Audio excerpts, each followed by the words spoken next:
भगवते वासुदेवाय। ओम नमो भगवते वासुदेवाय। ओम नमो भगवते वासुदेवाय। ओम नमो भगवते वासुदेवाय। ओम नारायणं नमस्कृत्यं नरं चैव नरोत्तमं देवीं सरस्वतीं व्यासं ततो जयमुदीरये। ॐ जन्मान्तस्य तरुन्व्याधिततः चार्थेष्वभिज्ञस्वराट् तेने ब्रह्मद्यादिकवये मुह्यन्ति यत् सूर्यः तेजो वारिमृतां यथा विनिमयो यत्र त्रिसर्गो मृषा दाम्ना संस्था निरस्तकुहकं सत्यं परमं धीमहि। श्रीमद्भागवत महामुनि कृते किं वा परेश्वरः सद्यो हृदयवृत्तिकृतिभिः शुश्रूभिः तत्क्षणात् निगम कल्पतरोर्गलितं फलं शुकमुखात् द्रवितसंयुतं पिबत भागवतं रसमालयं मुहुररसिका भुवि भावुकाः। हरे कृष्ण कृष्ण कृष्ण हरे हरे हरे राम राम राम हरे हरे। भरद्वाज श्रीमद् भागवतम की जय, श्रीपाद की जय।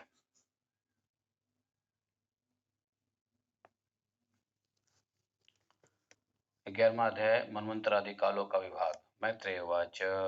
मैत्रेय जी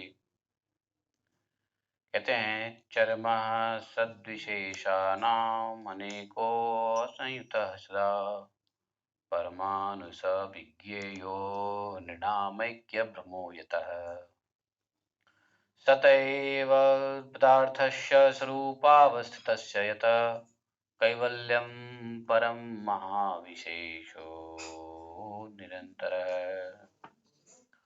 एवं कालोऽप्यनुमितः सक्षमे स्थलैः सत्तमः अस्थानभूत्या भगवान् व्यक्तो व्यक्तभुवि सकालः परमाणु वै यो भुङ्क्ते परमाणुतां ततो विशेषभुक्यस्तु सकालः परमो महान्। ॐ अज्ञानतिमिरान्धस्य ज्ञानाञ्जनशलाकया चक्षुरुन्मीलितं येन तस्मै श्रीगुरवे नमः। श्रीचैतन्यमनोभीष्टं स्थापितं येन भूतले स्वयंरूपकदा मह्यं ददाति स्वपदान्तिकं वन्देऽहं श्रीगुरोः श्रीयुतपदकमलं श्रीगुरोन् वैष्णवांश्च श्रीरूपं सागरजातं सहगण रघुनाथान्वितं सजीवं साद्वैतं सावधूतं परिजनसहितं श्रीकृष्णचैतन्यदेवं श्रीराधा कृष्णपादान् सहगण ललिता श्रीविशाखान्वितांश्च। हे कृष्ण करुणा सिंधो दीनबंधो जगतपते गोपेश गोपिका कांतं राधाकांतं नमस्ते। तप्त कांचन गौरांगी राधे वृंदावनेश्वरी वृषभानुसुते देवी प्रणमामि हरिप्रिये। हरे कृष्णा। तो तृतीय स्कंध के 11वें अध्याय।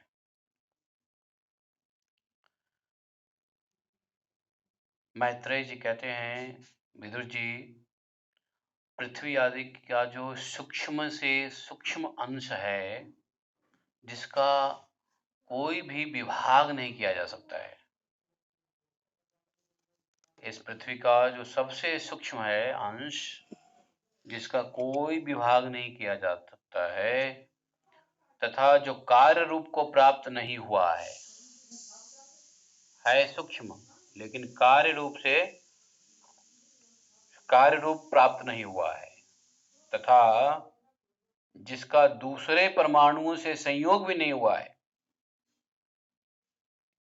उसे परमाणु जानना चाहिए। परमाणु, एटम, परमाणु सविज्ञेयो नृणामैक्य भ्रमो यतः। तो जब अनेक परमाणु के मिलने से ही परमाणुओं के मिलने से ही मनुष्यों को भ्रम के कारण उनमें एकत्व का भ्रम होता है। कोई भी चीज जो बनी है उसमें कई परमाणु बने हुए हैं, लेकिन कई परमाणु मिलने से लगता है कि यह एक वस्तु है, लेकिन पृथ्वी के अंदर में सूक्ष्म से सूक्ष्म जो अंश है पृथ्वी का, वह परमाणु।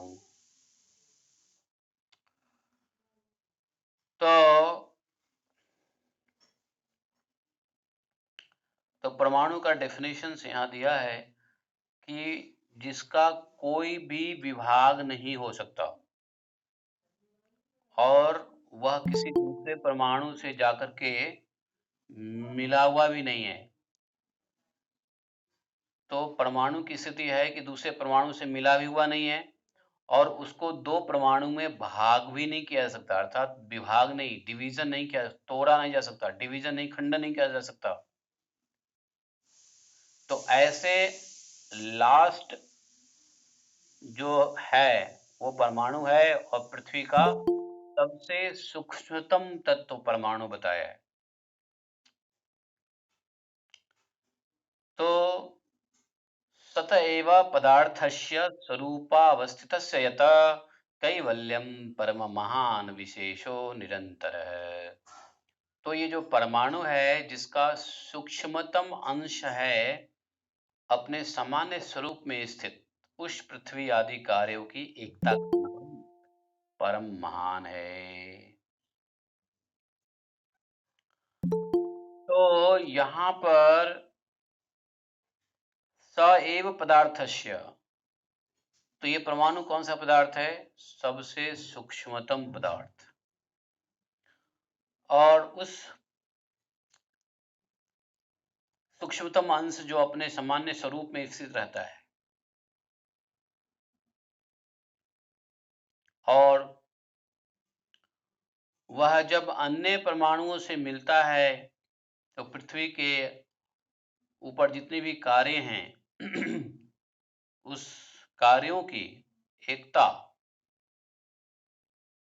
संपादित करके उसका नाम परम महान। इस समय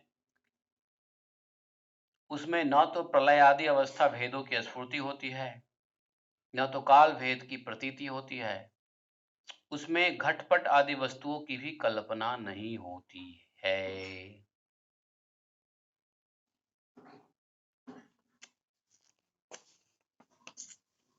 मतलब जब तक परमाणु अपनी ओरिजिनल फॉर्म में है तब तक वह कार्य कारण बनता ही नहीं है, उससे कुछ नहीं हो सकता है। परमाणु तभी कार्यान्वित होगा, कोई रूप देगा, कोई शेप देगा, जब वो अपने आप को किसी दूसरे परमाणु से मिलेगा। अर्थात परमाणु अपने आप में इतना सूक्ष्म अणु है, तो अणु में कई परमाणु होते हैं, लेकिन परमाणु के अंदर कोई भेद विखंडन नहीं है, तो उससे कोई कार्यान्वित भी नहीं होता, कोई कार्य भी नहीं होता, किसी भी प्रकार की कोई घटपट आदि वस्तुओं की कल्पना नहीं हो सकती है। घटपट मतलब कोई भी उसमें क्रिएशन नहीं हो सकता है। कैवल्यम परम महान विशेषो निरंतर, और ये तब तक नहीं होगा जब तक स्वरूपा अवस्थितस्य यत, पदार्थ अपने स्वरूप में स्थित है तब तक कोई कार्य नहीं होगा, कुछ नहीं हो सकता। हे साधुवर्य एवं कालो अप्यनुमितः सक्षम्ये स्थौल्ये च सत्तम। जैसे सूक्ष्म और स्थूल पदार्थ होते हैं उसी तरह सूक्ष्म अवस्था और स्थूल अवस्था से युक्त काल भी अनुमान किया जाता है, काल का भी अनुमान किया जाता है। यह काल श्रीहरि की शक्ति स्वरूप है, यह काल श्रीहरि की शक्ति स्वरूप है और परमाणु आदि सबों में व्यापक है। वह स्वयं अव्यक्त है किंतु समस्त व्यक्त पदार्थों में व्यापक होकर उन सबों को एक दूसरे से अलग करता है। यह उत्पत्ति इत्यादि में निपुण होने के कारण विभु है। हाँ, तो भागवतम के जो 10 टॉपिक थे ज्ञान, उसमें एक विभु भी था। विभु याद है? विभु भागवतम में जो 10 चीजें हमें भागवतम से जानने को मिलता है, उसमें एक विभु भी है।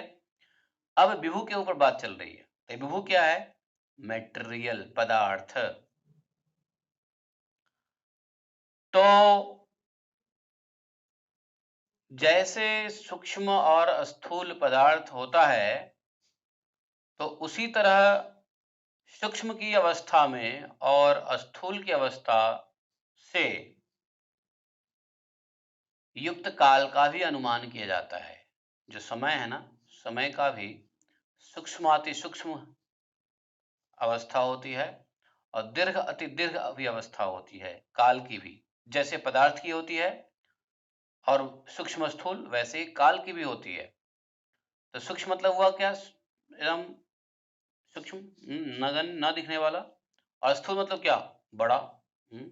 तो काल भी छोटे से लेके बड़े स्तर तक का अनुमानित किया जाता है। यह काल भगवान श्रीहरि के शक्ति स्वरूप है। देखो, हमने पहले भी भागवत में पढ़ा है, याद आ रहा होगा कि काल अणु, अणु से काल भी बनता है। अणु, तिसरेणु, ऐसा है ना, बताया था भेद एक बार, पूरा लिस्ट आई थी। तो एक इधर से क्या आया? पदार्थ। इधर से क्या आया? काल। पदार्थ में तब तक पहले क्या बताया? पहले श्लोक में कौन सा चैप्टर है? 3:11 में क्या, 3:11 में क्या बताया? कि परमाणु अपने स्वरूप अवस्था में कुछ नहीं करता है, बैठा रहता है, इनर्ट रहता है। लेकिन उसके ऊपर क्या काम करना पड़ेगा?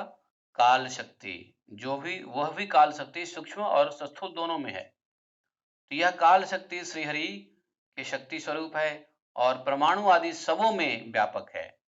तो ये काल ऐसा नहीं है कि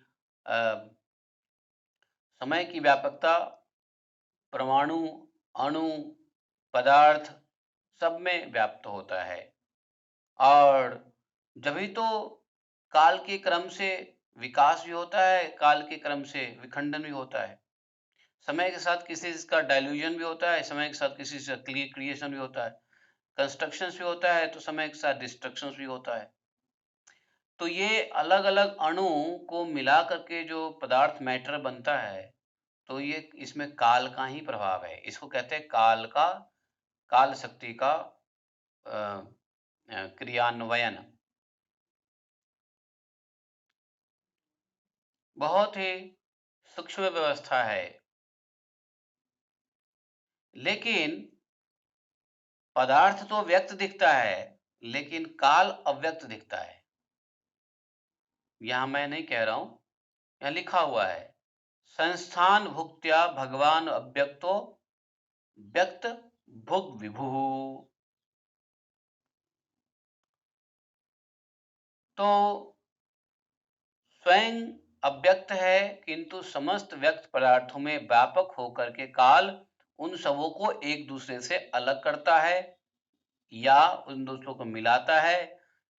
यह उत्पत्ति इत्यादि में निपुण होने के कारण विभु है। तो जिस तरह, हाँ, आगे कहते हैं कि सकालः परमाणु वै यो भुंक्ते परमाणुताम ततो अविशेष भुक्यस्तु सकालः परमो महान। देखो, एक बात समझिए, जो भागवतम कथा साप्ताहिक होता है,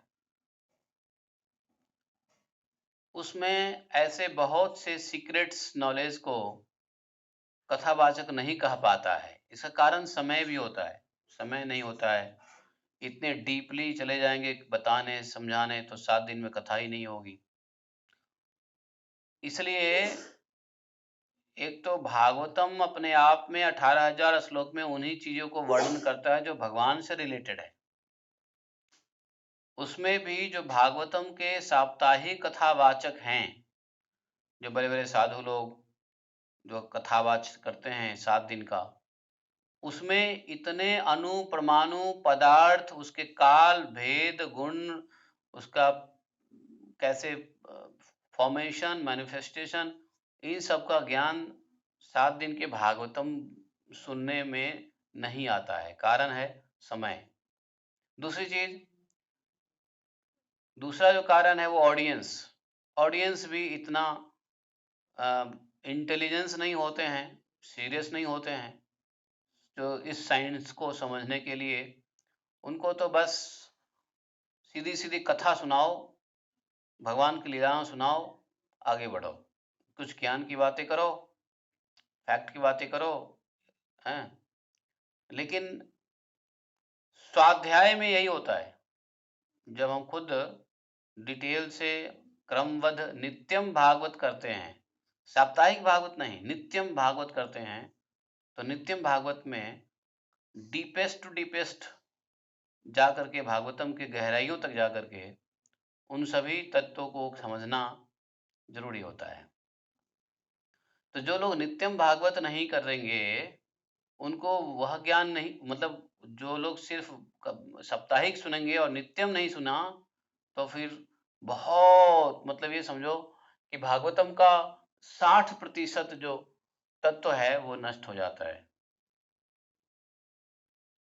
फिर यही होगा कि मैत्रेय जी ने उनको ये सब ज्ञान दिया, उसके बाद मैत्रेय जी ने एक कथा सुनाई, हाँ ऐसा हुआ वैसा हुआ, फिर आगे चल करके कहानी जो है ना अगले संवाद पे आ जाती है कि किस प्रकार से दिति का गर्भ धारण हुआ, किस प्रकार से हिरण्यकशिपु आया, किस प्रकार से जो है ये आए, कैसे वामन अवतार हुआ, क्या हुआ, ये सब फिर कथाएं होने लग जाती है। और 7 दिन में इतना ही हो सकता है। इसलिए नित्यम भागवत सेवाया में हर श्लोक में जब हम पढ़ेंगे तो भागवतम का, तो उन सभी साप्ताहिक को समझने के लिए नित्यम भागवत बहुत जरूरी है। बल्कि एक बार राजेंद्र दास बाबा जी कह रहे थे कि अगर भागवतम को समझना है तो महाभारत को पढ़ना पड़ेगा। महाभारत पूरा पढ़ेंगे तो भागवतम के तत्व को और अच्छे से समझ सकते हैं। और कहते हैं कि महाभारत को भी अगर समझना है तो कहते हैं कि जो 18 पुराण हैं, अगर उसका पारायण कर लिया तो ज्यादा समझ में आएगी। क्यों? क्योंकि उनका कहना है कि व्यास देव जी ने पहले 18 पुराण ही बनाए वेद से, फिर महाभारत रचा और फिर भागवतम रचे। तो वो जो चीजें हैं जिससे वो खुश नहीं थे, संतुष्ट नहीं थे, तो उन तत्व को समझने के उन आखिर उस ज्ञान को निरूपित करने के बाद भागवतम ज्ञान से संतुष्ट हुए। तो कहते हैं वास्तव में भागवत ज्ञान को समझने के लिए उन चीजों को भी अगर पारायण कर लिया जाए तो समझ में आ जाएगा। लेकिन ऐसा बड़ा दुर्लभ कार्य है, सुलभ भी है, अगर चाहे तो क्या नहीं संभव है। 18 पुराण पढ़ना कोई मुश्किल नहीं है। सबसे बड़ा पुराण है वो है स्कंद पुराण, 21,000 श्लोक। और उसके बाद सभी पुराण 21,000 श्लोक के नीचे नीचे ही हैं। भागवत पुराण 18,000 श्लोक का है। अन्य पुराण कोई 11,000 का, कोई 7,000 श्लोक का है, कोई 6,000 श्लोक का है, कोई 16-17,000 श्लोक का है। और फिर एक 18,000 श्लोक जो है, सॉरी, फिर जो है ना क्या बोलते उसको, 20,000 कितना, हाँ 20-21,000 श्लोक, नहीं नहीं, स्कंद पुराण में 25,000 श्लोक है, 21,000 श्लोक तो महाभारत में है। तो ऐसा है। लेकिन चलो ठीक है, कम से कम नित्यम भागवत तो करना ही पड़ेगा। नित्यम भागवत करके हम समझ सकते हैं। तो ये परमाणु, अणु, काल का सूक्ष्म भेद, यह सब मिस हो जाता है। और नित्यम भागवतम भी करना एक बहुत बड़ी बात है, क्योंकि आदमी के पास समय कहाँ रहता है। आज 2 दिन सुन लिया, तीसरे दिन छोड़ दिया, किसी कामवश, मन से नहीं, किसी जरूरत से छोड़ना पड़ा, ऐसा हो जाता है। 4-5 दिन आ गए, फिर 2 दिन बाहर चले गए, तो नित्यम भागवत में अवरोध हो जाती है। तो नित्यम भागवत में भी फिर क्या होता है, गैप होने से वो फिर सारी ज्ञान टूट-फूट हो जाता है और कोई फ़ायदा नहीं होता फिर नित्यम भागवत का। इसलिए नित्यम भागवत में सुनने वाले से ज़्यादा फ़ायदा होता है पढ़ने वालों को। जैसे हम पढ़ रहे हैं तो हमको ज़्यादा फ़ायदा होगा, क्योंकि हम नित्य पढ़ रहे हैं, हमको पढ़ना ही पढ़ना है। सुनने वालों को ऑप्शन होता है कि चलो आज नहीं सुनेंगे, कोई बात नहीं है, कल सुन लेंगे, परसों नहीं तरसों सुन लेंगे, 8 दिन के बाद 10 दिन 2 दिन गैप करके 12वें दिन सुन लेंगे। लेकिन पढ़ने वाले को तो गैप नहीं करना है। पढ़ने वालों को अगर बाय द वे हम छुट्टी करेंगे भी तो अगले दिन वहीं से पढ़ेंगे जहाँ हमने छोड़ा था। लेकिन सुनने वाले के साथ ऐसी दंडना है कि listener can't get this chance. इसलिए बहुत ज़रूरी है कि सुनने वाले जब भागवतम तो सुन रहे हो ठीक है, लेकिन भागवतम के वक्ता भी बनना पड़ेगा। इसलिए भागवतम के वक्ता भी बनिए। वास्तव में भागवत तभी समझ में आएगी जब वक्ता बनेंगे। श्रोता जब तक स्टूडेंट रहोगे तब तक चीजों को अच्छे से नहीं समझोगे। जैसे ही टीचर बन जाओगे तो पढ़ पढ़ के समझ समझ के दूसरों को समझाओगे। तो टीचर स्टूडेंट से ज्यादा पढ़ता भी है और समझता भी है। मैं टीचर नहीं हूं, लेकिन चूंकि कभी टीचिंग किया भी है हमने, तो यह बहुत जरूरी हो जाता है कि श्रवणम जो है उसमें गैप आ जाती है नित्यम भागवतम में। तो पर कहने का तात्पर्य यह है कि भागवतम नित्यम भागवतम में एक एक श्लोक को पढ़ेंगे तो पूरा साइंटिफिक नॉलेज मिलने वाला है। जैसे अभी हम लोग परमाणु और अणु और काल के भी परमाणु, अब किसी साइंटिस्ट को यह पता है कि काल समय के साथ अगर कुछ परिवर्तन हो रहा है तो पदार्थ का और समय से कुछ न कुछ तो मतलब है। इसलिए तो अभी वैज्ञानिक लोग टाइम ट्रेवल का इन्वेंशन कर रहे हैं। टाइम ट्रेवल, ये how time changes the things. Google पे डालो, आपको टाइम ट्रेवल के बारे में आ जाएगी जानकारी। क्या है ये टाइम ट्रेवल? यही है कि समय की भगवान की जो स्वरूप शक्ति है, शक्ति स्वरूप है समय काल, इसका सूक्ष्मतम से लेकर के महत्तम स्तर तक, स्थूल स्तर तक ट्रेवल करने को टाइम ट्रेवल एक नया विषय है वैज्ञानिकों के जगत में। लेकिन यह टाइम ट्रेवल एक्चुअली कर कौन पाता है? आत्मा। आत्मा टाइम ट्रेवल करता रहता है, समय के साथ यहाँ, समय के साथ वहां, समय के साथ इस बॉडी में, समय के साथ इस लोक में, समय के साथ उस लोक में। आप इस लोक में हो, अगले बार पता नहीं कहाँ के एलियंस के रूप में आ जाएंगे, कौन से प्लेनेट पे चले जाएंगे। बहुत सारे प्लैनेट्स है, करोड़ों गैलेक्सीज है। एक गैलेक्सीज में हम हैं, ऐसे ऐसे करोड़ों गैलेक्सीज हैं। अरबों करोड़ तो कम बताओ, अरबों गैलेक्सी है। मिल्की वे जो हमारा जो गैलेक्सी है उसका नाम इन लोगों ने डाला है मिल्की वे गैलेक्सी। अरबों गैलेक्सी है, मतलब अरबों सूरज है, हर गैलेक्सी में एक सन है। बताओ। तो जब ये कहते हैं कि भगवान के जो शरीर से एफुलजेंस निकलता है ब्रह्म ज्योति, वो करोड़ों सूर्य के समान से भी, करोड़ों सूर्य से भी अधिक चमकीला होता है। तो इसका मतलब करोड़ों सूर्य होंगे। यस हैं। तो बड़ा इंटरेस्टिंग है यह नॉलेज भागवतम में। लेकिन इससे भी ज्यादा हम लोग को मिलने वाला है 5वें स्कंद में। अभी तो थोड़ा, अभी तो छोटा सा जस्ट इंट्रोडक्शन है, लेकिन 5वें स्कंद में 5th कैंटो में तो बहुत ही डिटेल में मिलने वाला है ये सब ज्ञान। और तो कहते हैं कि ये जो काल सृष्टि से लेकर उसके प्रलय पर्यंत उसकी सभी अवस्थाओं का भोग करता है कौन?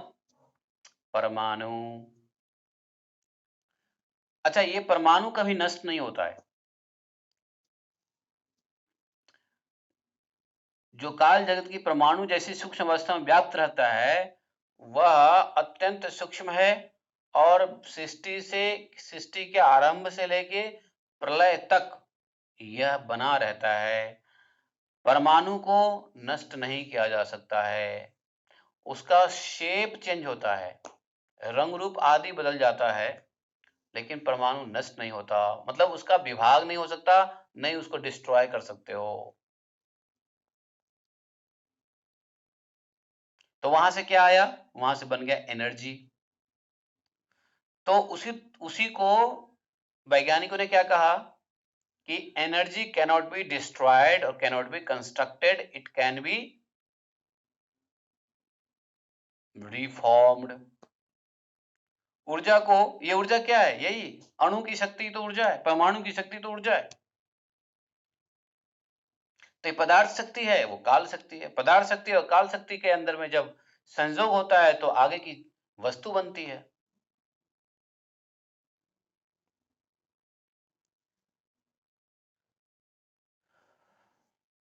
थोड़ा समझना आसान उतना नहीं है, लेकिन बार बार सुनने से समझ में आ जाएगा। अब अब यहाँ पे परमाणु हो गया, परमाणु से अणु कब बनेगा? अणु किसको कहते हैं? परमाणु तो वो चीज है जिसका लास्ट लास्ट पदार्थ। लेकिन अणु जो है, अणु जब दो परमाणु एक होते हैं तब उसको अणु कहते हैं। ध्यान, मॉलिक्यूल। तो आप लोग जरा नोट कर लीजिए इस बात को, किसी के पास पेन पेपर हैंडी है तो प्लीज नोट कर लीजिए, क्योंकि कुछ बातें बड़ा इंपॉर्टेंट आ रहा है। तो पहले लिख लो परमाणु, परमाणु प्लस परमाणु बन गया अणु, ठीक है।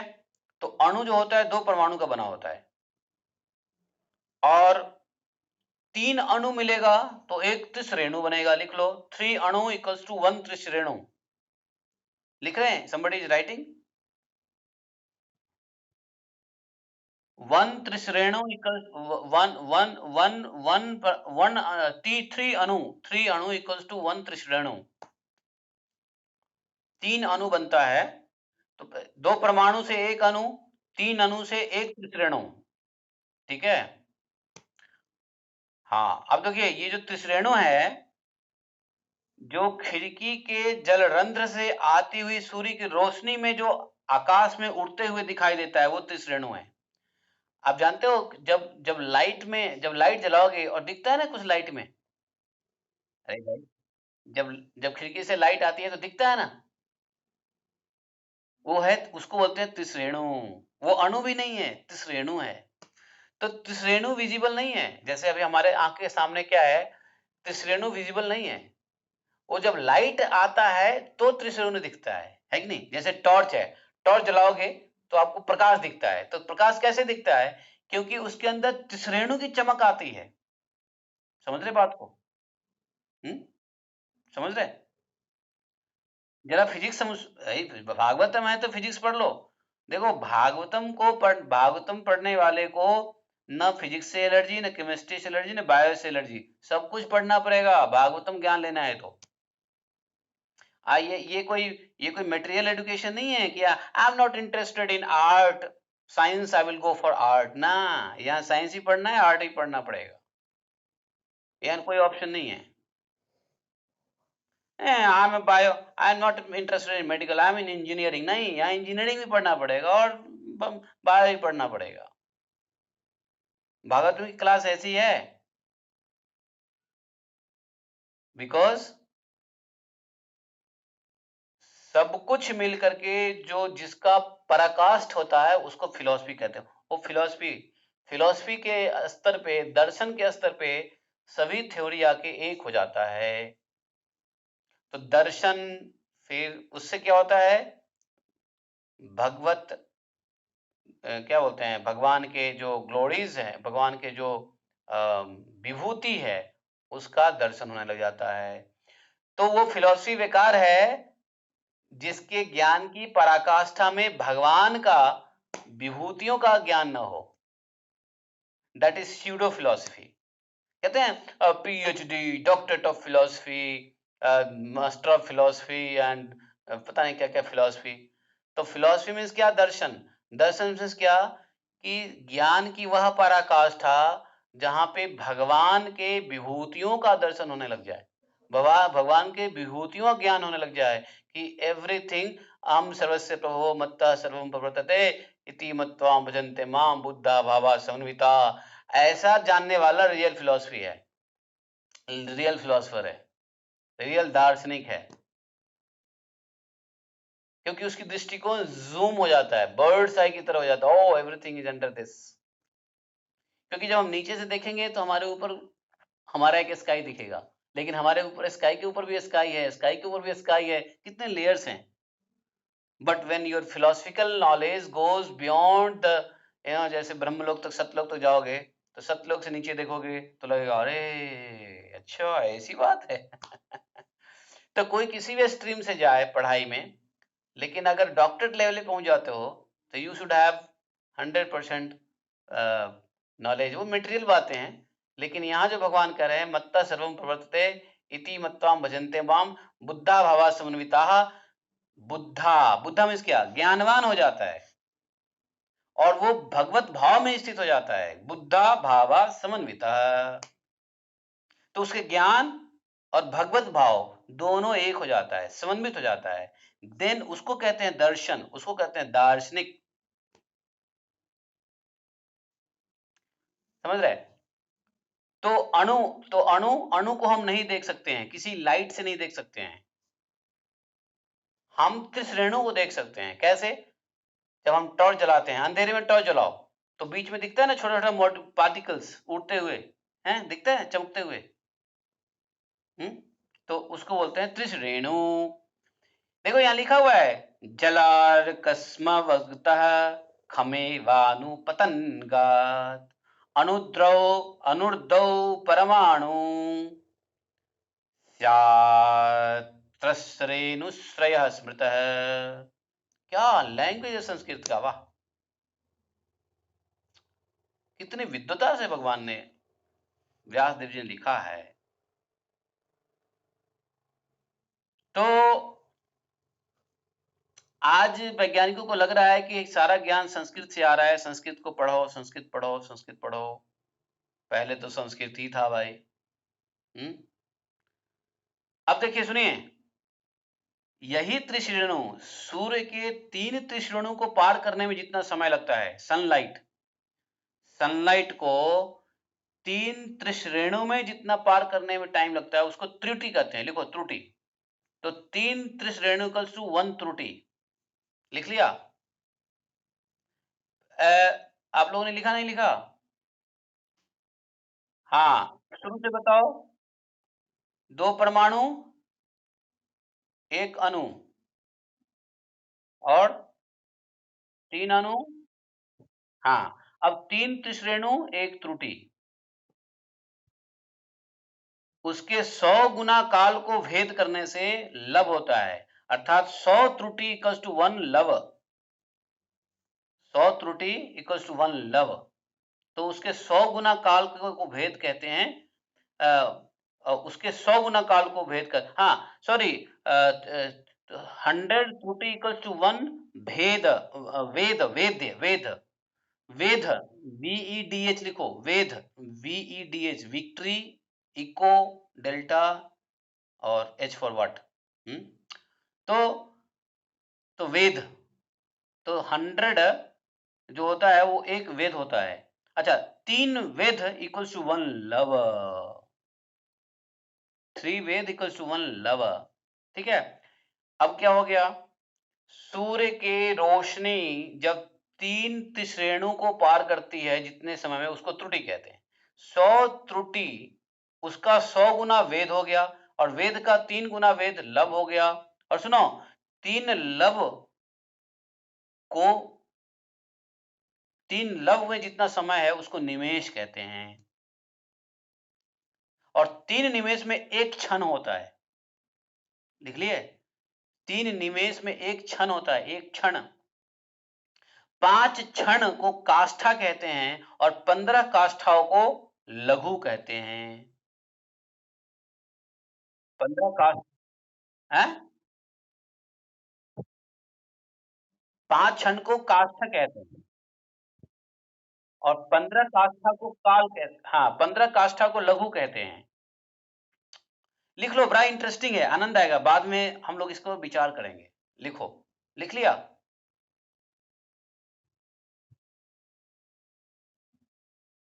क्या क्या क्या क्या समरी टॉक? हाँ, 3 निमेष इक्वल्स टू 1 क्षण। हाँ, उससे पहले 3 लव 1 निमेष। आपने 3 लव लिखा, 3 लव इक्वल्स टू 1 निमेष लिखा। हाँ, तो 3 निमेष 1 क्षण, 5 क्षण 1 काष्ठा। हाँ, काष्ठा। अब 15 काष्ठा 1 लघु।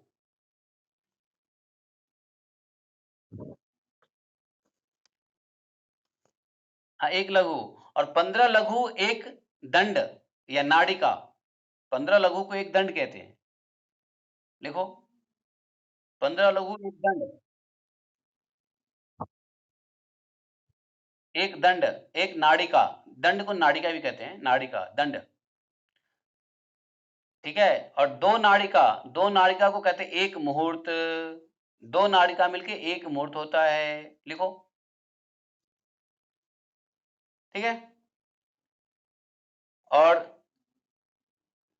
6 7 मुहूर्त मिलके 1 प्रहर बनता है। 6 से 7 मुहूर्त मतलब 6 एंड हाफ लिख लो। 6 to 7 मुहूर्त को मिला के 1 प्रहर बनता है। और प्रहर, प्रहर। हाँ। और मनुष्य के दिन या रात्रि के चौथाई भाग को 1 प्रहर कहते हैं। 1 प्रहर क्या हो गया? जो हमारे दिन या रात्र का चौथाई भाग है। तो रात में 4 प्रहर होते हैं, दिन के 4 प्रहर होते हैं। टोटल 24 घंटे में 8 प्रहर होते हैं। तो 8 प्रहर इक्वल्स टू 1 दिन। लिखो, 8 प्रहर इक्वल्स टू 1 दिन।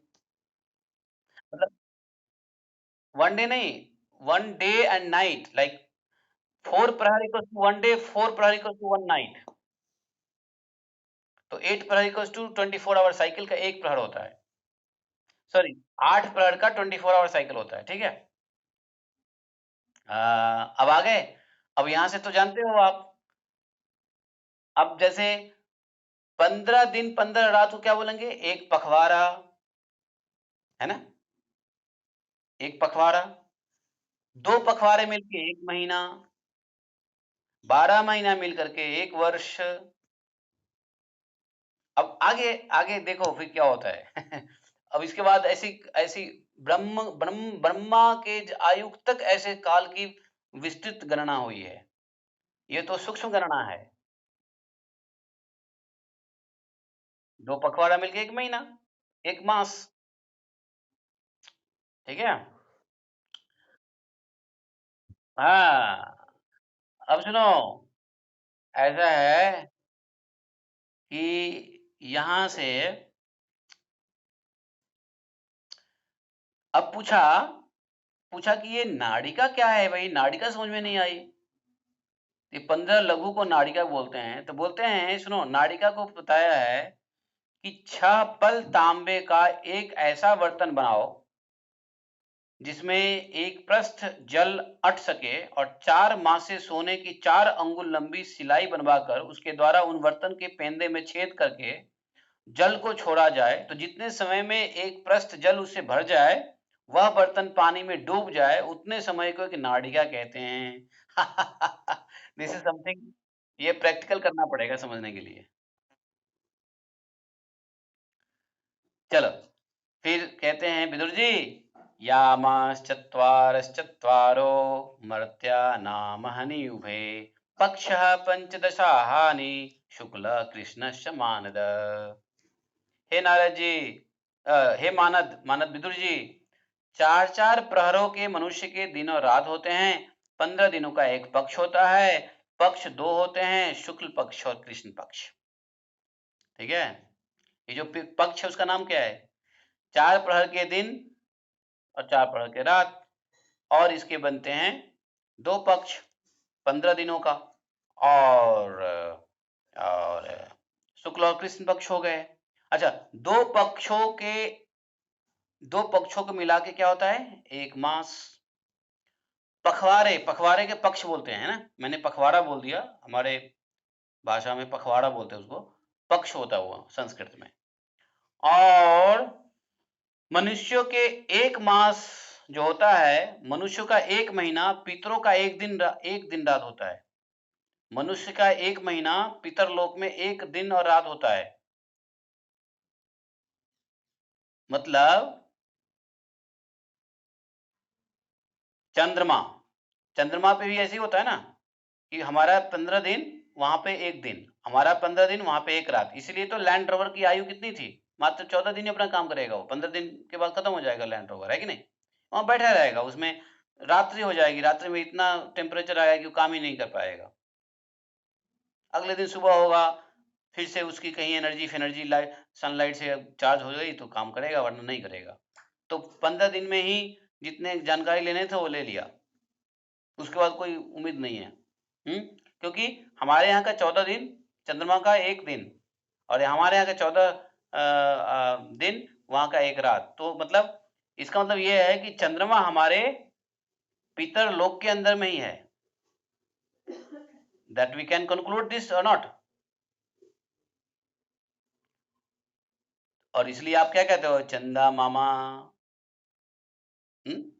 पितरलोक के अंतर्गत आता है चंद्रमा का काल, क्योंकि हाँ, तो मनुष्यों के 1 मास, पितरों के 1 दिन रात होता है, और 2 मासों का 1 ऋतु होता है, 2 महीने का 1 ऋतु होता है, लिख लो, 2 महीने का 1 ऋतु, और 6 महीनों का 1 अयन होता है, उत्तरायण और दक्षिणायन।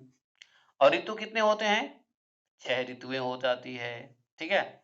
6 ऋतु और 6 महीने का 1 अयन होता है। तो उत्तरायण दक्षिणायन बता दिया। द्वौ ऋतु षडनयम दक्षिणम चोत्तरम दिवि। अच्छा, जब 2 अयन हो जाता है तो देवताओं का 1 दिन होता है, 1 दिन 1 रात होता है।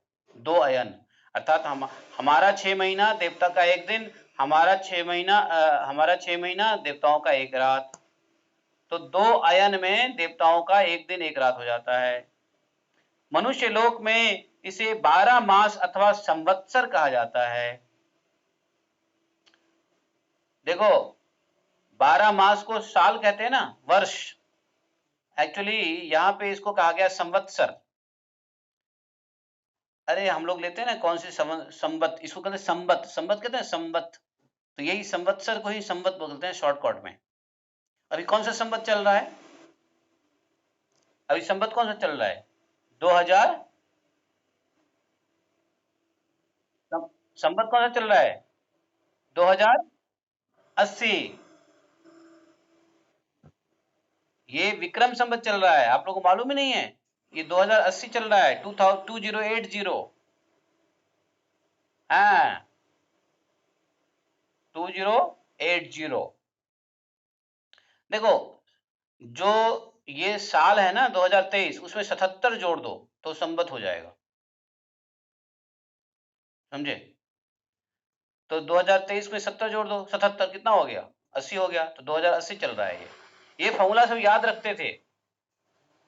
कोई पूछे संवत्सर विक्रम संवत क्या चल रहा है, तो यही चल रहा है। तो संवत क्या है? संवत्सर है। इसको 12 महीने को एक संवत्सर कहते हैं, जिसको ईयर कहते हैं, या जिसको हिंदी में वर्ष कहते हैं। और 77 संवत्सर।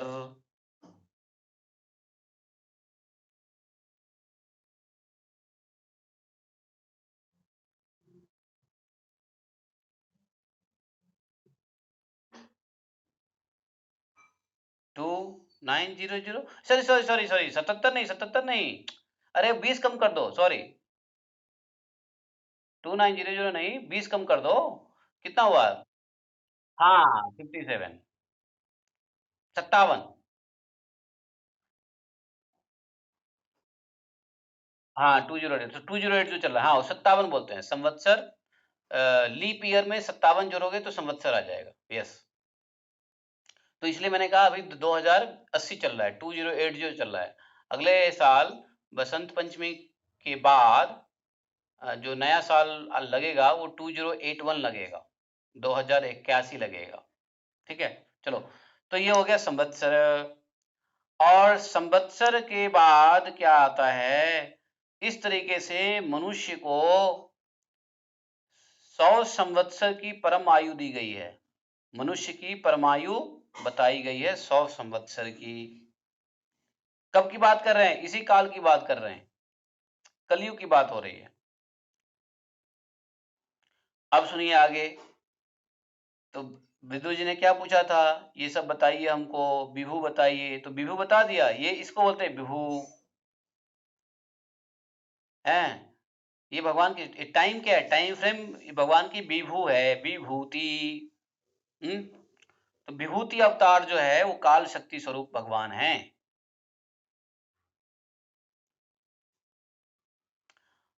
हैं? अब देखो,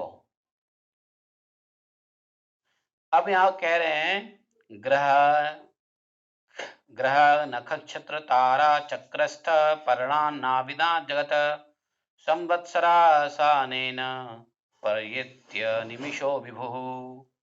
ये ग्रहों नक्षत्रों तारा समूह में विद्यमान काल स्वरूप भगवान सूर्य परमाणु से लेकर संवत्सर पर्यंत काल में द्वादश राशि रूप संपूर्ण भुवन कोश को परिक्रमा किया करते हैं। ये जो द्वादश राशि, राशि कितने हैं? 12 हैं। तो ये 12 राशि अर्थात 12 ग्रह, साइंटिफिक लैंग्वेज में ग्रह कह लो, प्लैनेट, है ना। तो ये जो 12 राशि हैं वो काल स्वरूप भगवान सूर्य परमाणु से लेकर संवत्सर पर्यंत काल में अर्थात साल में, एक साल के अंदर में ये 12 राशि में घूमते रहते हैं। सूर्य एक साल में हर अलग अलग राशि में जाता है ना। अभी कौन सी राशि में है सूर्य? आज के दिन में अगर ये पता करना हो सूर्य कौन सी राशि में है तो कैसे पता करोगे? सूर्य का राशि क्या है? आज के दिन में सूर्य कन्या राशि में है और चंद्रमा तुला राशि में है। समझे? अब यहां से आ जाता है खगो एस्ट्रोलॉजी। इसलिए एस्ट्रोलॉजी को भी ये पढ़ना पड़ता है, एस्ट्रोलॉजर को सब पढ़ना पड़ता है। तो आज कन्या राशि में है सूर्य। तो इस तरीके से कह रहे हैं कि परमाणु से लेकर संवत्सर पर्यंत काल में द्वादश राशि संपूर्ण भुवन कोश की परिक्रमा किया करते हैं। कौन? ग्रह नक्षत्र तारा समूह। आप अपने आप अपना जन्म कुंडली देखोगे तो उसमें लगेगा कि तुला राशि में जब तुला राशि आए, तुला राशि में सिंह राशि आए, सिंह तुला राशि में जब कर्क राशि आए, है ना, उसको क्या बोलते हैं? Nobody knows astrology little bit, थोड़ा भी आप लोगों को वो ज्ञान नहीं है, क्या बोलते हैं उसको, भविष्य क्या बोलते हैं उसको, एस्ट्रोलॉजी को हिंदी में क्या बोलेंगे? ज्योतिष। ज्योतिष नहीं मालूम किसी को?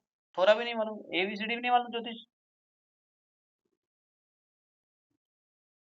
नारायण नारायण, ज्योतिष एबीसीडी नहीं मालूम आपको? मालूम है ना?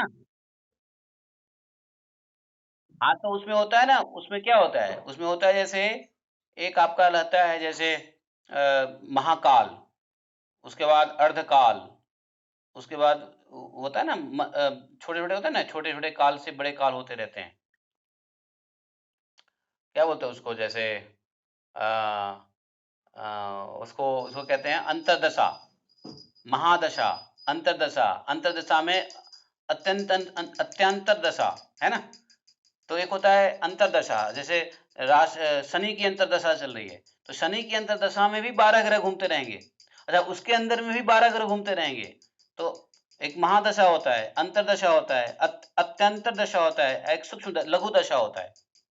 तो लघु दशा जो होता है वो दिन में ही घूमता रहता है, और लघु से ऊपर अत्यंतर दशा जो होता है वो 15 दिन में, 1 महीने में घूमता रहता है।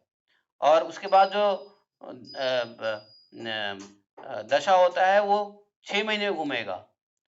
और महादशा होता है सालों में घूमता रहता है। जैसे महादशा शनि की महादशा है तो 7.5 साल, 10 साल, 15 साल, 32 साल ऐसे चलता रहता है कि नहीं? ये सब नहीं सुने हो ये शनि का महादशा, अंतरदशा।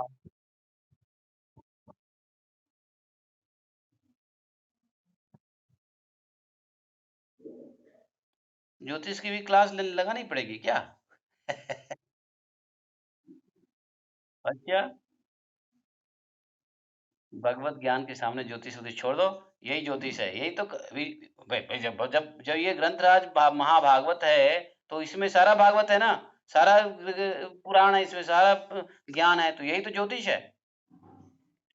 तो इसी को कहते हैं कि ये संवत्सर पर्यंत द्वादश राशि में ये ग्रह नक्षत्र तारा समूह सूर्य परमाणु से लेकर संवत्सर तक घूमते रहते हैं। अर्थात एक बार बताऊं, जैसे 32 साल का एक होता है महादशा, उसमें अंतरदशा होता है। उसी प्रकार से एक एक क्षण में भी कुछ दशाएं होती है, फिर एक निमिष में भी कुछ दशाएं होती है, एक घड़ी में कुछ दशा होती है, एक क्या बोलते हैं, एक उसको क्या बोलते हैं, अ, अ, जो हमारा एक क्षण से लेकर के आप घड़ी मुहूर्त, मुहूर्त में भी दशाएं होती है।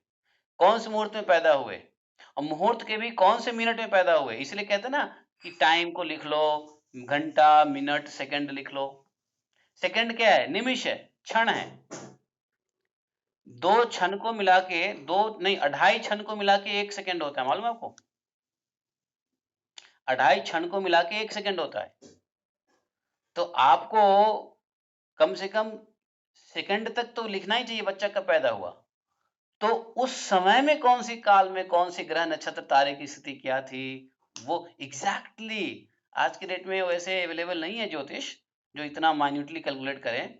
लेकिन एक निमेश, जो 2.5 निमेष का एक क्षण होता है, सेकंड होता है, तो उसमें भी बच्चा पैदा हुआ तो उसमें भी ग्रह नक्षत्र तारे कहाँ किसकी पोजीशन क्या थी। और जैसे जैसे हम बढ़ते हैं तो हम इसी टाइम फ्रेम में ट्रेवल करते हैं। और फिर क्या होता है कि जब हम पैदा होते हैं, फिर 2 साल, 5 साल, 6 साल, 7 साल, तो ग्रह नक्षत्र जैसे घूमता रहता है, तो पैदा के होने के समय के जो ग्रह नक्षत्र होते हैं, बाकी के फल ग्रह नक्षत्र घूमते घूमते देता रहता है। महादशा जो है 32-33 साल की एक महादशा होती है। एक मनुष्य की आयु कोई 3 महादशा की होती है, बस एक मनुष्य की आयु 3 महादशा होता है। तो 3 बार व्यक्ति के अंदर में आपको कम से कम जीवन में 3 बार अच्छे से अच्छे और बुरे से बुरे समयों से गुजरना पड़ता है। If you miss one chance in life to become millionaire, you can get second chance, और थर्ड चांस तो मिस करो ही मत। अगर पैसा प्राप्त करना है तो, धनवान बनना है तो, हर व्यक्ति के जीवन में भिखारी से भिखारी, भिखारी बनने के 3 मौके मिलते हैं और अमीर बनने के 3 मौके मिलते हैं। भगवत धाम, भगवान की प्राप्ति के लिए भी 3 मौके मिलते हैं, क्योंकि 3 महादशा एक मनुष्य के जीवन में कट जाता है। अरे आजकल इलेक्ट्रॉनिक का जमाना है, आप लोग दृक पंचांग डाउनलोड कर लो, थोड़ा उसमें स्टडी करो, सर्फिंग करो, आपको बहुत पता चल जाएगा उसमें।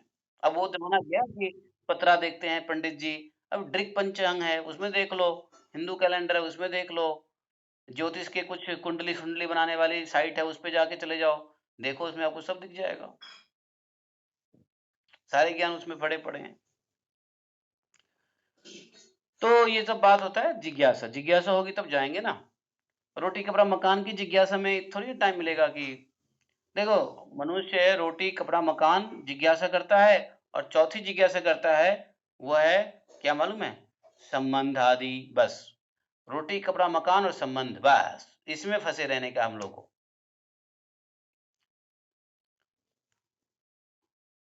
भाई मकान तो एक बार बन गया, रोज नहीं बनता। रोटी तो भगवान के पास से मिल ही रही है। कपड़ा तो जो है ही, रोज थोड़ी ना कपड़ा खरीदते हो। तो बाकी संबंधियों पे ध्यान हटा करके ज्ञान पे लगा देंगे, काम बन जाएगा। मनुष्य का मेमोरी जितनी किलोबाइट का है ना, उसका 99% स्पेस तो संबंधी आदि चिंताओं की वजह से घिरा रहता है। सच बता रहा हूँ। मेरे ताऊ जी, मेरे फूफा जी, मेरे बेटा, मेरा बेटी, मेरा नाती, मेरा ससुर, मेरा दामाद, मेरा ये, मेरा वो, मेरा पड़ोसी, मेरा नौकर, मेरा चाकर, मेरा बॉस, मेरा ये, मेरा प्रभु जी, माता जी। है कि नहीं? नेता, फेता, हैं? ये सब संबंधी आदि, उसको बोलते हैं देह आदि संबंधी। तो दैहिक संबंधी में हमारा 99% जीवी घुस जाता है, समझे? तो इसी से हटा करके भगवान और भगवत ज्ञान, तत्व ज्ञान में लगाना पड़ेगा, तब जाके काम बनेगा। और जितना हटाएंगे संबंधियों उसको दिमाग से, उतना ही भगवान में लग जाएगा, क्योंकि देह आदि संबंध से अगर उठ जाओगे तो आत्मा आदि में पहुंच जाओगे, सिंपल सी बात है। You cannot remain either not in देह आदि और नॉर इन क्या बोलते हैं आत्मा आदि, नहीं। आपको या तो देहादि में रहोगे या आत्म तत्व में रहोगे। तो देहादि को छोड़ेगा अपने आप आत्म तत्व में आ जाओगे। अब देहादि ऐसे नहीं छूटेगा, ज्ञान से छूटेगा। ज्ञान से छूटेगा मतलब भगवत ज्ञान, आत्मा का ज्ञान से छूटेगा, है दिस करेक्ट है? तो अगर भक्ति में प्रवेश कर रहे हैं, अपने भक्ति के थर्मामीटर को जानना है कि मैं कितना आगे बढ़ा हूं, तो ये जान लो कि हमने अपने देह आदि संबंधियों से कितना अलग हुए हैं। क्या प्रभु जी आप बोल रहे हैं कि रिलेशन रिलेशन को छोड़ दो, भूल जाओ? अरे भूलो मत, भूलता कौन है? लेकिन नौटंकी करो। वास्तव में भूल जाओ लेकिन भूलने की नौटंकी करो। नौटंकी तो कर ही सकते हो, ये दुनिया ड्रामा है। भगवान ने भी तो ड्रामा बनाया है सारी चीजें ना, तो आप भी ड्रामा करो। Seven stages of drama in life, एक कौन सी बुक है? शेक्सपियर ने लिखा था ना, the seven stages of life. एक शेक्सपियर का था ना एक जीवन के साथ उसमें स्टेज बताया शेक्सपियर ने। And this all seven drama है। आप लोगों ने नहीं पढ़ा है अंग्रेजी में? Seven seven seven stages of life है ना? ना, शेक्सपियर का है सेवन, पोएम है वो। सेवन स्टेजेस ऑफ लाइफ, वो सेवन ड्रामा है उसमें, जीवन के साथ ड्रामा है। बहुत पहले हमने पढ़ा था, हमारी 12th क्लास में थी वो, इंग्लिश लिटरेचर पढ़ना था उसमें, पढ़ना था इसमें सेवन। मैं ढूंढता हूँ, वो बहुत अच्छी टीचिंग थी। Again I I recall, it's very nice. उसको मैं निकालता हूँ दोबारा से, ऑनलाइन मिल जाएगा। अभी क्या है, मजा क्या है, मजे की बात यह है कि पीछे की कोई भी चीज पढ़ी हुई हो, अगर दोबारा से पढ़ना हो तो किताब नहीं ढूंढना पड़ेगा, ऑनलाइन जाओ सब मिल जाएगा। कभी कभी याद आता है कि अरे हमने ये पढ़ा था, कितना बढ़िया चीज पढ़ा था, दोबारा कहाँ मिलेगा? तो इंटरनेट पे सब अवेलेबल है भाई। आप डालो Shakespeare, written by Shakespeare, seven stages of life, आपको फट से आ जाएगा उसका सारा डिटेल है। एक बार हमको H.W. लॉन्ग फेलो की एक कोई क्रिएशन हमें पढ़नी थी, और हमने H.W. लॉन्ग फेलो का डाला नाम, फटाफट उसके सारे आ गए, और मैं ढूंढ लिया, ओ ये हमने पढ़ा था, इसको दोबारा से पढ़ने का। एक बार चार्ल्स डिकेन की एक हमने पढ़ी थी, द मिडिल मार्च। इंग्लिश में लिटरेचर में था द मिडिल मार्च, चार्ल्स क्या नाम था उसका, चार्ल्स डिकेन्स, या द मिडिल मार्च, वो हमें पढ़ना था। तो मेरे दिमाग में आया कि मिडिल मार्च में था क्या, जो हमारे 12th क्लास की लिटरे, और उससे बड़े क्वेश्चन आते थे। तो मेरे दिमाग में एक दिन आया कि ये मिडिल मार्च है क्या। तो मैं भूल गया मिडिल मार्च, लेकिन उस बड़ा ही प्रोमिनेंट चैप्टर था, और उससे बड़े क्वेश्चंस आते थे, कॉम्प्रिहेंसिव पैसेज आते थे उससे लिखा हुआ। तो मैंने फिर दोबारा से, अभी कोई 2-3 साल पहले मैं दोबारा से मिडिल मार्च को पढ़ा, इंटरनेट पे मिल गया। चार्ल्स डिकेन डालो द मिडिल मार्च मिल जाएगा। तो ये कितना आनंद का विषय है कि सब कुछ फिंगर टिप्स पे अवेलेबल है। But you should remember at least कि आपने कुछ पढ़ा होगा जब ही तो ढूंढोगे। जब पढ़ाई नहीं तो क्या ढूंढोगे? जब पढ़ाई नहीं तो ओपन बुक एग्जाम में भी फेल कर जाओगे, क्यों? है? मिडिल मार्च जो है, ये एक बहुत बढ़िया फिक्शन के थ्रू समझाया है कि भगवान कहते हैं ना भगवत गीता में, समत्वम योग उच्यते। समत्वम योग उच्यते, भगवान ने कहा है ना। मतलब न तो अधिक सोने वाला, न तो अधिक जगने वाला, न तो अधिक खाने वाला, न अधिक भूखे रहने वाला, कहते हैं भगवान, हैं? तो क्या करना है? मध्यम मार्गी बनना है, मिडिल मार्च।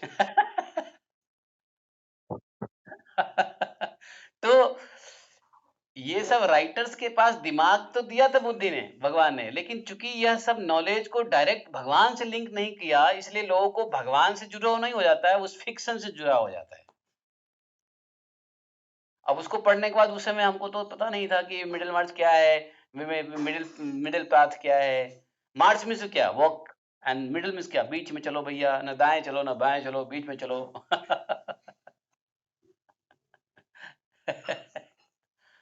तो उसकी फिलॉसफी तो कहीं ऐसा लगा हो कि भाई एक चैप्टर था मिडिल मार्च, तो उसमें क्या बताया गया है। अच्छा, ये सब मुझे कृष्णा कॉन्शियस में आने के बाद ध्यान आया, तो मैंने दोबारा से वो चीजों को पढ़ा। दोबारा से लगा कि अरे हाँ, ये बात तो सही कहा, गीता में भगवान कह रहे हैं। तो इसलिए बहुत जरूरी है। मैं आज से 15 साल से इस्कॉन के चौधरी लोगों को कह रहा हूं कि भैया स्कूल बनाओ, परफेक्ट स्कूल बनाओ, जिस स्कूल में सीबीएसई जैसी चीजों को भगवान से जोड़ के बताओ, मैथमेटिक्स को भगवान से जोड़ के बताओ, संस्कृत हो, हिस्ट्री है, सिविक्स है, भगवान से जोड़ के बताओ। एक अलग आध्यात्मिक ज्ञान पैदा हो जाएगा मटेरियल नॉलेज के साथ साथ। लेकिन बस किसी ने हमारी सुनी नहीं, मैं अकेले करने के भगवान ने इतनी समर्थ हमें दिया ही नहीं। इच्छा इच्छा रह गया। नहीं तो हमारी इच्छा ये थी कि इस्कॉन के हर सेंटर में एक बड़ा सा पब्लिक स्कूल बने और उसमें बढ़िया से मटेरियल एजुकेशन हो, और material education should be connected with the spiritual education. और वो कनेक्शन के थ्योरीज भी हमने कई बार बताया लोगों को कि देखो, मैथमेटिक्स के ये फॉर्मूला ऐसे कनेक्ट कर सकते हैं भगवान से। हमने कई फॉर्मूलाज को, मैथमेटिक्स के फॉर्मूला को अपने गीता के ज्ञान पे, बायोलॉजी के कई सिद्धांत को अपने गीता के ज्ञान पे, आत्मा परमात्मा ये प्रकृति पुरुष के ज्ञान से अटैच करके हमने एक थेसिस लिखा था। आपको बताऊं, मैं एक बार था वहां पे। अच्छा, ये सब मैं अपने लिए नहीं कर रहा हूं, मैं आपको थोड़ा, आप लोगों को थोड़ा सा ये बता रहा हूं कि ऐसा संभव है। मैं अपना बड़ाई नहीं कर रहा हूँ, लेकिन थोड़ा सा आपको कहीं ना कहीं मोटिवेशन मिल सकता है, इसलिए हम आपको बता रहे हैं। Otherwise I have no interest, में ये सब नॉलेज डंप करके रखते हैं। हम एक बार लोनावाला में थे। लोनावाला में आ, 1 साल की पढ़ाई हमने किया कैवल्य धाम में। वहां पे एक नारायणी धाम है, बहुत बढ़िया मंदिर है। लोनावाला कोई गए हो तो नारायणी धाम जरूर देखा होगा। कोई गया है लोनावाला? कोई नहीं गया? तो वहां नारायणी धाम गए हो? नारायण नारायणी धाम। अच्छा, वहाँ कैवल्य धाम योगा इंस्टीट्यूट के बाजू में दुनिया का first and last yogic hospital है, और वहाँ पे बहुत सारे कोर्सेज होते हैं। कुवल्यानंद जी महाराज जो हमारे श्रीवासादि के डिसाइपल के लीनेज में माधवानंद महाराज के शिष्य हैं, उन्होंने इंस्टीट्यूट बनाया हुआ है, और अभी 150 साल पुराना इंस्टीट्यूट हो गया। वहाँ मैं 1 साल रहा। I did my PGDYT, post graduate diploma in yoga therapy, वहाँ मैंने किया। तो मैंने वहाँ पे बायोलॉजी जब पढ़ रहे थे, तो बायोलॉजी में एक पेपर लिखना था। बायोलॉजी में लिम्बिक सिस्टम को स्पिरिचुअल से लिंक करना था। तो मैंने एक पेपर बनाए।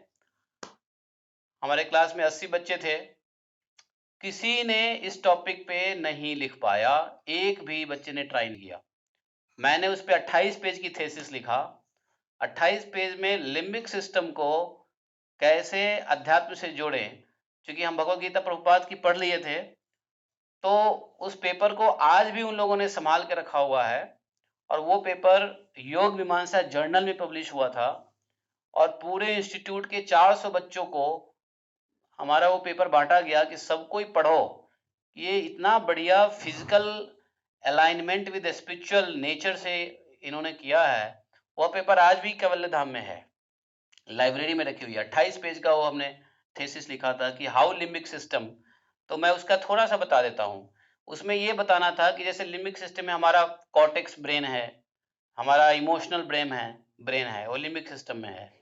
तो जो बुद्धि है वो कॉर्टेक्स ब्रेन से आती है, इंटेलिजेंस, और हमारे इमोशंस है और लिम्बिक सिस्टम से आता है, और हमारा माइंड जो है बीच में है।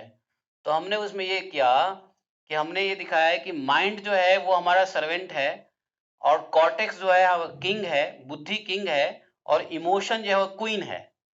तो इमोशन को हमने क्वीन बना दिया, और कॉर्टेक्स को हमने किंग बनाया, और मन को हमने नौकर बनाया। तो अब सर्वेंट बनाया माइंड। तो माइंड शुड, तो सर्वेंट को सबसे पहले किसका सुनना चाहिए? किंग को, ना कि क्वीन का। क्वीन बाद में, किंग पहले है, राइट? तो उसमें ये मैंने बताया था कि mind should follow the king like cortex brain, which is बुद्धि, but these emotions are so strong, like queen are so strong that mind is being controlled by the queen emotion. तो anatomy को हमने spiritual में बनाया था, 28 page की वो writings थी। तो मैं ये क्यों कहा आपको, इसका कहने का तात्पर्य क्या है? तात्पर्य भूल गया मैं क्यों कह रहा हूँ ये। मैं कुछ कहना चाह रहा था, मैं कुछ कहना चाह रहा था।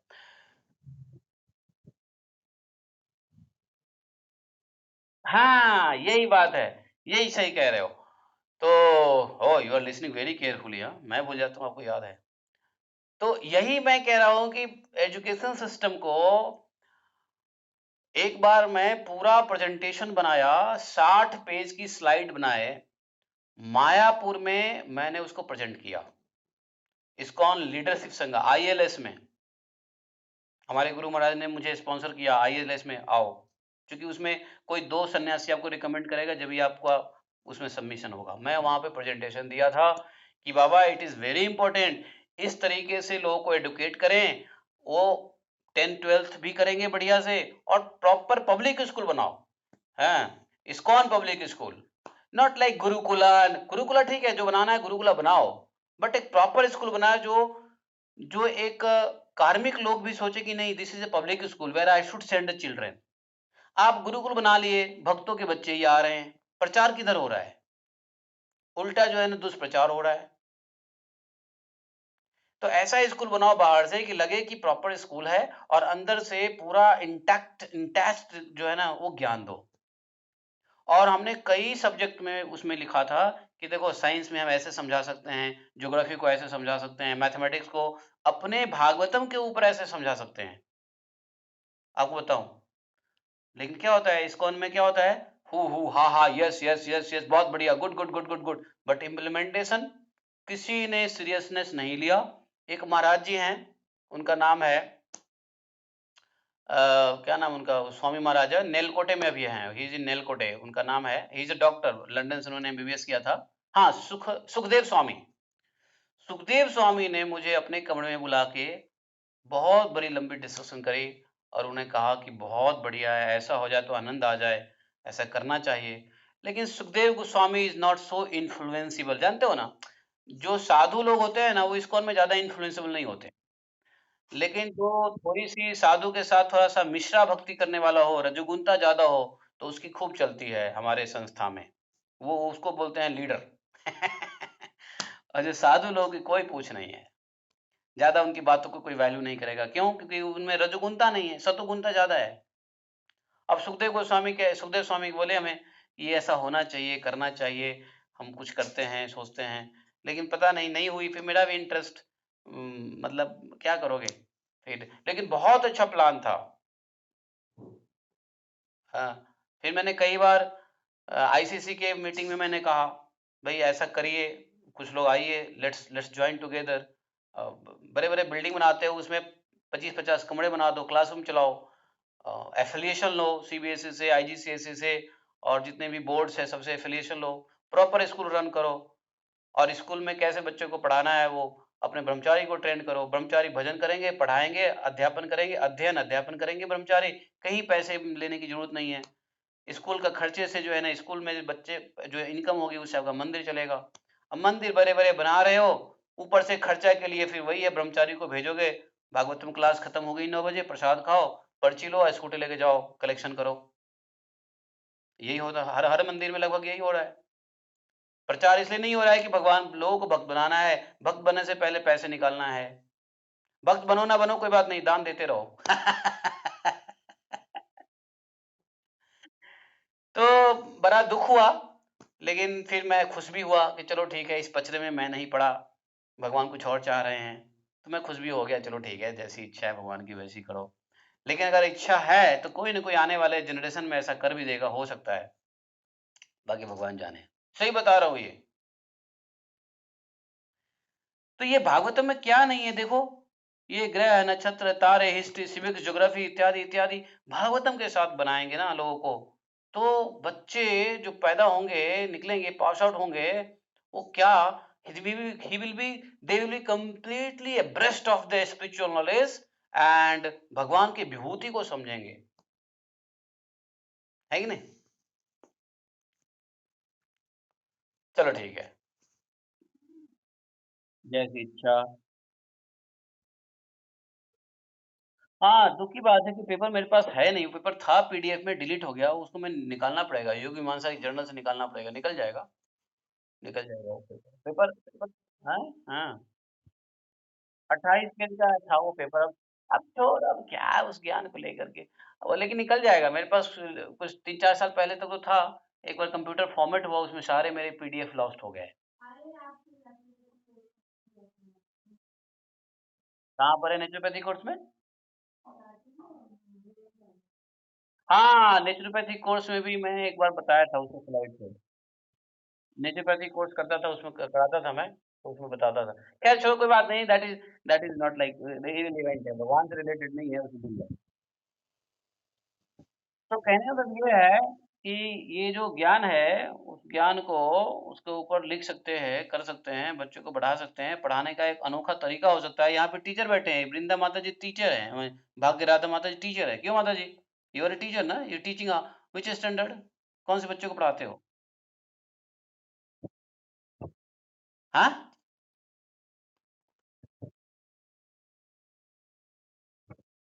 अच्छा, यू आर एडमिनिस्ट्रेटर, अच्छा, मैं टीचर को पढ़ाती हूँ। एडमिनिस्ट्रेटर का मतलब ये है ना कि वो टीचरों के ऊपर शासन करे, है ना? बढ़िया बढ़िया बढ़िया, चलो ठीक है। तो चलो ठीक है, आज इतना ही कर लेते हैं, बाकी बात कल करेंगे। आज ज़्यादा फालतू की बातें हो गई, इतनी बातें नहीं होनी चाहिए, ज़्यादा फालतू की बातें हो गई।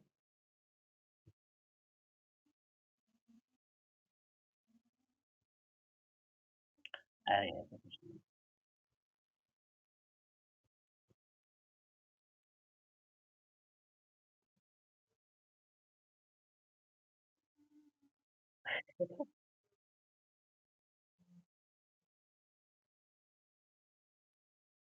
हाँ, ये शुरू से ही इच्छा रहती है, लेकिन मेरी भी कमज़ोरी है ना, मैं भी दुर्बल था। मैं इसके ऊपर ज़्यादा कोशिश नहीं किया। दिमाग में ब आइडियाज़ आई, आइडियाज़ मैंने शेयर किया, लेकिन इसके ऊपर मैंने ही काम नहीं किया। तो कमज़ोरी तो अपनी है ना। है कि नहीं? कमज़ोरी तो अपनी है।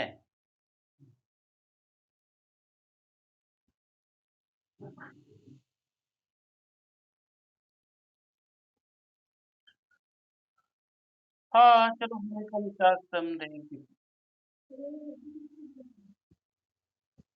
क्या हुआ? हाँ,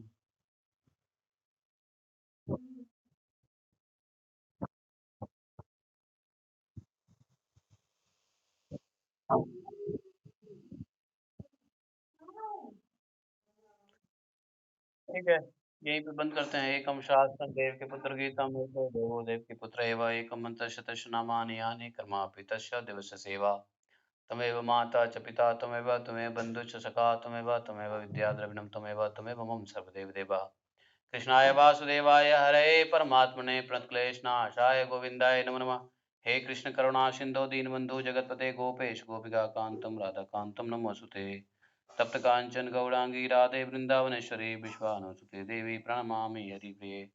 वाञ्छाकल्पतरुभ्यश्च कृपा सिन्धुभैव च पतितानां पावनेभ्यो वैष्णवेभ्यो नमो नमः। जय श्री कृष्ण चैतन्य प्रभु नित्यानंद, श्री अद्वैत गदाधर शिवासादि गौर भक्तवृंद। हरे कृष्ण कृष्ण कृष्ण हरे हरे, हरे राम राम राम हरे हरे। ग्रंथराज श्रीमद् भागवतम की जय, श्रील प्रभुपाद की जय। जय जय श्री राधे श्याम।